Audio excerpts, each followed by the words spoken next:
అట్లనే మిగిలిన హరికృష్ణ గారు, అట్లనే ఏఐటిసి రవీంద్ర గారు, కోలార్ గారు, రవిచంద్ర గారు, మన ఈశ్వరయ్య గారు, అన్నిటికన్నా ఈరోజు మన ఎమ్మెల్సీ లక్ష్మణ్ రావు గారు ఈరోజు ఉదయం నుండి ఒక్క నిమిషం కూడా ఖాళీ చేయకుండా ప్రతి సందర్భంలో అటు అధికారులతోటి ఇటు యూనియన్ తోటి ఈ విజయాలు సాధించిన వెనుక ఈరోజు మన పీడిఎఫ్ ఎమ్మెల్సీలు కృషి చాలా చాలా ఉంది. వాళ్ళకి ప్రత్యేకంగా ధన్యవాదాలు తెలియజేస్తున్నాం. అట్లనే మన ప్రజా సంఘాలు, ఒకటి ప్రజా సంఘాలకు సంబంధించి మన యూటీఎఫ్ రాష్ట్ర ప్రధాన కార్యదర్శి ఇక్కడే ఉన్నారు ప్రసాద్ రావు గారు,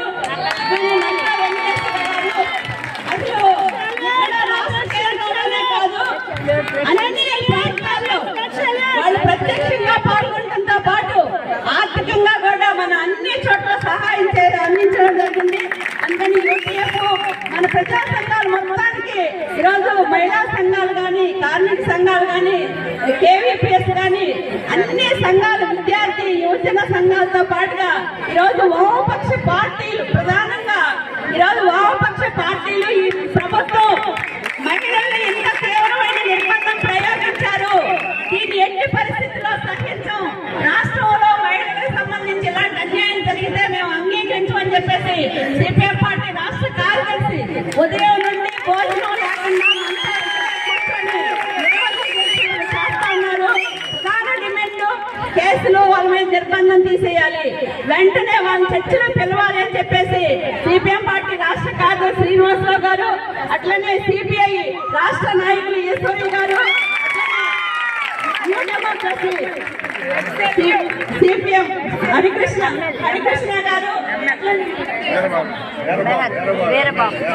ఎమ్మెల్యే వీరబాబు గారు ఎప్పటిదాకా తిండి లేకుండా కూర్చొని మాట్లాడుతూ మన చర్చలో అయ్యేంత వరకు కూడా మనకు ఎన్నింటే ఉండి ఈరోజు మన వెనుకే ఉన్నారు. అందుకని వామపక్ష రాజకీయ పార్టీలకి, ట్రేడ్ యూనియన్లకి, ప్రజా సంఘాలకి, అట్లనే మీడియా మిత్రులు అసలు ఏ రోజు మనం ఏమైనా పొరపాటున ఒక సంఖ్య తగ్గినా కూడా ఏంటి ఇంకా ఈ రోజు ఏం కార్యక్రమం చేస్తున్నారు మనం వెన్నంటే ఉండి ఈరోజు మీడియా మిత్రులు కానీ, ఇట్లా సోషల్ మీడియా కానీ అందరూ కూడా మనం ముందుండి నడిపించిన ప్రతి ఒక్కరికి పేరు పేరున ప్రత్యేకంగా